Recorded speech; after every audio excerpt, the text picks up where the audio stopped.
మహాగణాధిపతయే నమః. ఓం గురుభ్యో నమః. ఓం శ్రీమాత్రే నమః. అరుణాం కరుణాతరంగితాక్షీం ధృతపాశాంకుశపుష్పబాణచాపాం అనిమాదిభిరావృతాం మయూకైః అహమిత్యేవ విభావయే భవానీం. శ్రీమాత్రే నమః.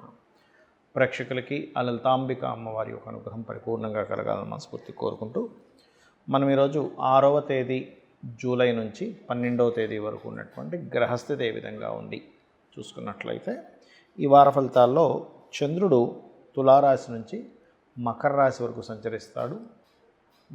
కుంభంలో రాహువు, మీనంలో శని, అదేవిధంగా వృషభ రాశిలో శుక్రుడు, మిథునంలో గురువు, రవి ఉంటూ గురువు కొంత అస్తంగత్వ దోషంలో ఉన్నాడు.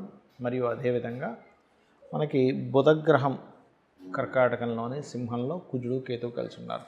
ఈ యొక్క గ్రహస్థితిని అనుసరించి ఏ లగ్నం వారు, లగ్నం తెలియని వారు రాశిని చూసుకోవచ్చు. ఎటువంటి విషయాల్లో మీకు కలిసి వస్తుంది, అలాగే మీరు ఎటువంటి విషయాల పట్ల జాగ్రత్తగా ఉండాలి అనేటువంటి అంశాలు చెప్తుంది నేనైనప్పటికీ కూడా చెప్పిస్తున్నటువంటిది సాక్షాత్ లలిత అమ్మవారిగా భావిస్తూ ఒక్కొక్క విషయం గురించి మనం తెలుసుకుందాం. మీన లగ్నము, మీనరాశి, మీనం వారి కనుక చూసుకున్నట్లయితే ఇక్కడ ప్రత్యేకంగా మీ యొక్క లగ్నం నుంచి చతుర్థ స్థానంలో గురువు, రవి ఉన్నారు. ఇది కొంచెం కంబస్ట్ స్టేజ్లో ఉన్నందుకు కొంచెం ఏదైనా ప్రాపర్టీస్ విషయంలో కొంచెం జాగ్రత్తగా ఉండాలి. కొన్ని సినిమా ఫీల్డ్ విషయంలోని, షేర్ మార్కెట్ విషయంలోని, ఇటువంటి విషయాల్లో ఏదైనా నిర్ణయం తీసుకోవడానికి 6వ తేదీ బాగుంది. కాకపోతే 7, 8 తేదీలు అస్సలు బాగాలేదు. షేర్ మార్కెటింగ్ అండ్ సంతానం విషయము, ప్రేమ వ్యవహారాలు, స్నేహితులతో కలిసి ఏదైనా నిర్ణయం తీసుకునేటువంటి విషయం, మీరు పర్సనల్గా ఏదైనా నిర్ణయం తీసుకునేటప్పుడు 7, 8 తేదీలు. పంచమాధిపతి ప్రత్యేకంగా ఇక్కడ నీచ పొందుతున్నాడు కాబట్టి ఆ విషయంలో జాగ్రత్తగా ఉండాలి. అయితే ఇక్కడ మీరు 2వ అధిపతి అప్పులకి స్థానమైనటువంటి అప్పు స్థానంలో 6వ స్థానంలో కేతువుతో ఉన్నారు కాబట్టి మీరు ఏదైనా లోన్స్ ఇవ్వడము, తీసుకునే విషయంలో మీరు ఈ టైంలో కనుక డీల్ చేసినట్లయితే అనవసరంగా ఇరుక్కుంటారు. ఈ యొక్క అంశంలో చాలా చాలా జాగ్రత్తగా ఉండండి.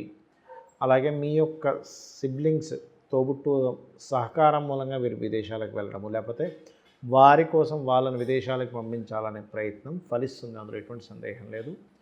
కాకపోతే ఇక్కడ ఏదైనా ప్రాపర్టీస్ తీసుకునేటప్పుడు కానివ్వండి, ఎందుకంటే ఇక్కడ చతుర్థ స్థానంలో చతుర్థాధిపతి కంబస్ట్ అయ్యాడు కాబట్టి ఏదైనా ప్రాపర్టీ తీసుకునేటప్పుడు లిటిగేషన్ ప్రాపర్టీస్ తీసుకుంటారు తెలియకుండా. అది గవర్నమెంట్ అక్కడ ఏదో అబ్జెక్షన్స్ చెప్పడము, లేకపోతే మీకు తెలియకుండా పక్కవాడు ఏదో కబ్జా చేస్తున్నా తెలియకుండా తీసేసుకున్నాక వాళ్ళ గొడవ ఇట్లాంటివి ఉన్నాయి. కాబట్టి ఖచ్చితంగా మీరు ఎటువంటి ప్రాపర్టీ తీసుకునేటప్పుడు లేదా ఒక బిజినెస్ని మీరు కొనుగోలు చేసేటప్పుడు ఖచ్చితంగా 1కి 4 సార్లు ఆలోచించి తీసుకోండి. మరొక విషయం ఏంటంటే, ఇష్టపడిన వారిని, అందులో ముఖ్యంగా బంధువర్గంలో ఉన్న వారిని, ఇష్టపడిన వారిని వివాహం చేసుకోవడానికి అనుకూలంగా ఉంది. కాకపోతే ఇక్కడ అందులో ముఖ్యంగా వచ్చే సంబంధం కూడా ఫైనాన్స్ రంగాలు చూడడానికి లుక్ వైజ్గా చాలా బాగున్న సంబంధాలు వస్తాయి ఈ టైంలో మీకు. అలాగే మరొక విషయం ఏంటంటే, కొన్ని అంటే లగ్నంలో శని, ఏలినాడు శని నడుస్తున్నది, కొంత స్ట్రెస్ ఉంటుంది. కానీ అదే జీవితం అదే ఇబ్బంది ఇస్తుందని మాత్రం అనుకోకండి. కొంచెం వర్క్ ఫ్రమ్ హోమ్ చేసేవారు మీ ఉద్యోగ సంబంధించినటువంటి అంశాలలో ఎటువంటి నిర్ణయాలు తీసుకుంటున్నారు ఏమిటనేది ఒక్కసారి పరిశీలన చేసుకోండి. మీరు నిత్యము మన రాజరాజేశ్వరి అమ్మవారి ఆరాధన, కుజకేతు గ్రహాల దగ్గర దీపారాధన, గోవులకి ముఖ్యంగా 6వ స్థానంలో పూర్వజన్మ కర్మస్థానంలో కుజుడు, కేతు ఉన్నాడు కాబట్టి గ్రాసము, క్యారెట్స్ తినిపించండి, అన్ని విధాలు బాగుంటుంది. చాలామంది అడుగుతున్నటువంటి ప్రశ్నకి ఈరోజు నేను మీకు ఒక విషయాన్ని క్లారిటీ ఇస్తాను. చాలామంది ఏంటంటే, ఏమండి నాకు ఎవరు చూసినా గజకేశ్వరి యోగం ఉందంటున్నారు, బుధాదిత్య యోగం ఉందంటున్నారు, అనఫా సునఫా యోగాలు ఉన్నాయంటున్నారు, చాలా సరళ యోగం అని, లేకపోతే మాలవ్య యోగం అని, లేకపోతే పంచమహాపురుష యోగాల్లో రకరకాల యోగాలు ఉన్నాయంటున్నారు. మరి నా జీవితం ఎందుకు ఇలాగే ఉంది అని అడుగుతున్నారు. దీనికి జ్యోతిష సంబంధించిన కారణాలు, మనం నిత్యము చేస్తున్నటువంటి కొన్ని తప్పిదాలు. ఏమిటి జ్యోతిష సంబంధించిన కారణాలు అంటే, మనకి ఎటువంటి యోగం ఉన్నా గుర్తుపెట్టుకోండి. పాయింట్ నెంబర్ 1, ఆ యోగం ఫలకృతంగా ఉందా, బ్లాకుల్లో ఉందా చూసుకోవాలి. బ్లాక్డ్ భాగ్యచక్రం అంటారు. మీకు రావాల్సిన భాగ్యం బ్లాక్ అయిపోయింది అంటే ఏదైతే యోగం ఉందో అది పాపకర్తరలో ఏమైనా ఉందా అనేది ముఖ్యంగా మీరు ఒకసారి దాన్ని చూసుకోవాలి.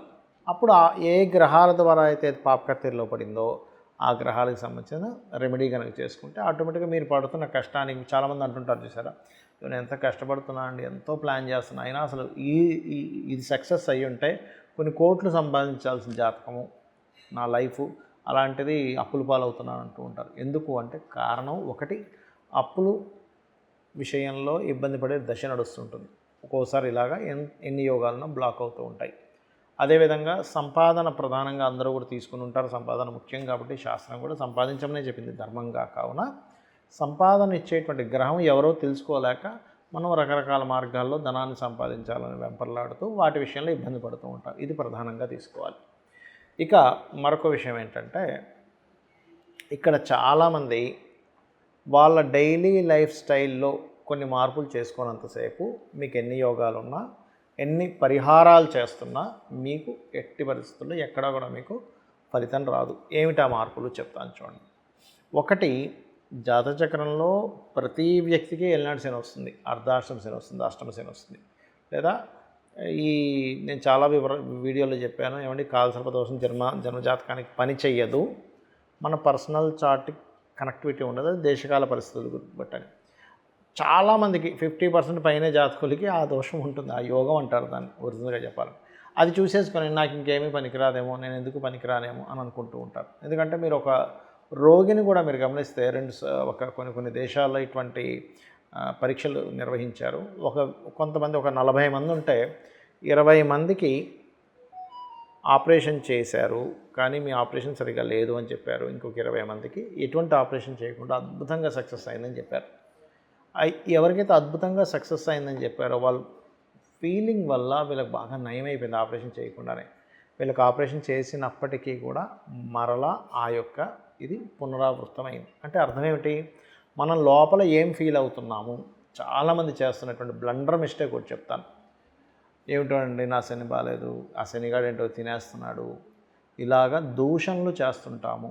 శని భగవానుడు అంటే ఏమిటి, ప్లానెట్స్ అన్నీ దేవతా స్వరూపాలు, మనం ఎట్టి పరిస్థితుల్లో వాళ్ళని దూషించకూడదు ఒకటి. రెండవది, పోస్ట్పోన్ చేస్తూ ఉంటాం మనం పనులు, మనకు తెలియకుండానే శాటర్న్ని ఆహ్వానిస్తున్నాం పోస్ట్పోన్ చేయడం వల్ల. ఇక మూడో విషయం ఏమిటంటే, ఇక్కడ కాలసర్ప యోగం ఉంది, సర్పదోషం వల్ల నేను ఇరుక్కుపోయానని చెప్తూ ఉంటారు. చాలామందికి చెప్పింది ఏంటంటే 180 మంది ప్రెసిడెంట్లకు ఉంది ఈ యోగము, మరి వాళ్ళు ప్రెసిడెంట్లు ఎలా అయ్యారని ఒకసారి ఆలోచిస్తూ, ప్రధానంగా ఇక్కడ నిత్యము దేవతారాధన చేయండి. మీ పూర్వజన్మ కర్మ తొలగడానికి ఇది ఒక్కటే మార్గం. నిత్యం దేవతారాధన, లలితా సహస్రనామాలు, ఏదైనా ఆలయానికి వెళ్ళి సేవ చేయడము, లేదా రోజు సూర్య నమస్కారాలు, ఇవి ప్రధానంగా పాటించండి. మీకు ఎక్కువ ఇబ్బంది ఉంది అనుకున్నప్పుడు ఇంట్లో దేవతారాధనతో పాటు 1-2 నిమిషాలైనా మీకు దగ్గరలో ఉండే ఆలయానికి వెళ్ళొస్తూ ఉండండి. మీరే ఒక 40 రోజుల్లో మీ లైఫ్ స్టైల్లో, మీ ఆలోచన విధానంలో, మీ కాన్ఫిడెన్స్ లెవెల్స్లో, మీకున్నటువంటి పరిస్థితుల్లో మార్పుల్ని ఖచ్చితంగా చూస్తారు. అందులో ఎటువంటి సందేహం లేదు, గుర్తుపెట్టుకోండి. అలాగే మనకి లగ్నం నుంచి 12 భావాల్లో అందరికీ, భూమి మీద పుట్టిన ప్రతి ఒక్కరికి ఏదో ఒకటి వీక్గా ఉంటుంది. అది లగ్నం కావచ్చు, ధనస్థానం అంటే ధనం వచ్చేటువంటి ధనస్థానం కావచ్చు, తోబుట్టువులతో ఉండేటువంటి రిలేషన్ విషయంలో కావచ్చు, గృహము వాహనం పొందలేకపోతున్నాం అనే 4th హౌస్ కావచ్చు, సంతానం కోసం ఇబ్బంది పడుతున్న 5వ స్థానం కావచ్చు, రుణరోగ శత్రువులతో ఏర్పడుతున్నటువంటి 6వ స్థానం కావచ్చు. ఇలాగా వివాహము, ఇన్వెస్ట్మెంట్స్, ఏ స్థానం ఏదో ఒకటి వాళ్ళకి వీక్గా ఉంటుంది. సింపుల్గా ఆ వీక్గా ఉండే స్థానం ఏంటో తెలుసుకుని దానికి సంబంధించిన దానం ఇవ్వడము, దాన్ని ఎలా స్ట్రాంగ్ చేసుకోవాలో తెలుసుకుంటే సరిపోతుంది. అయితే వీటన్నిటికంటే ముఖ్యంగా మీరు నిత్య దీపారాధన, నిత్య దేవతారాధన చేస్తూ సూర్య నమస్కారాలు కనుక చేస్తున్నట్లయితే, ఏ జీవైనా సరే ఈ భూమి మీద జన్మించి అనుభవించేది రుణాలు, రోగాలు, శత్రువులు. జంతువులకైతే శత్రుత్వం ఉంటుంది, రోగాలు ఉంటాయి, శత్రుత్వాలు ఉంటాయి, కానీ రుణాలు ఉండవు. అంటే ఇక్కడ రుణం అంటే ఏంటంటే, మనం అంతసేపు ఒకరి దగ్గర ధనం తీసుకున్న రుణమే అనుకుంటాం, కాదు. మనం ఒకరికి రుణపడి ఉంటాము, అందుకే వాళ్ళకి అన్నం తినిపిస్తాము, లేకపోతే వాళ్ళకి బట్టలు కొంటాము, లేకపోతే వాళ్ళకి ఏదో మనం పని చేసి పెడతాము, వాళ్ళ దగ్గర కొంత సర్వీసెస్ ఇవ్వాల్సి వస్తూ ఉంటుంది, వాళ్ళ దగ్గర డబ్బులు తీసుకుంటాము, ఇలా రకరకాలుగా ఉంటాయి. మీకు 6వ స్థానంలో ఏ గ్రహాలు అయితే ఉన్నాయో ఆ గ్రహాల కంటే లగ్నం నుంచి 6వ స్థానం, చంద్రుడి నుంచి కదా, ఆ గ్రహాలకు సంబంధించిన దానం ఇవ్వండి. మీ పంచమాధిపతి ఎవరో లేదా పంచమంలో ఏ గ్రహం ఉందో తెలుసుకుని దానికి సంబంధించిన దీపారాధన, దేవతారాధన, అదేవిధంగా మీకు రుణరోగ శత్రువులు తగ్గించే స్థానాధిపతి ఒకళ్ళు ఉంటారు మీ జాతకంలో, వారికి చేసుకోండి. ఏమి టెన్షన్ పడకండి, చక్కగా అమ్మవారు మిమ్మల్ని తన యొక్క అనుగ్రహంతో మీ యొక్క జీవితాన్ని అద్భుతంగా మారుస్తుంది. శ్రీమాత్రే నమః.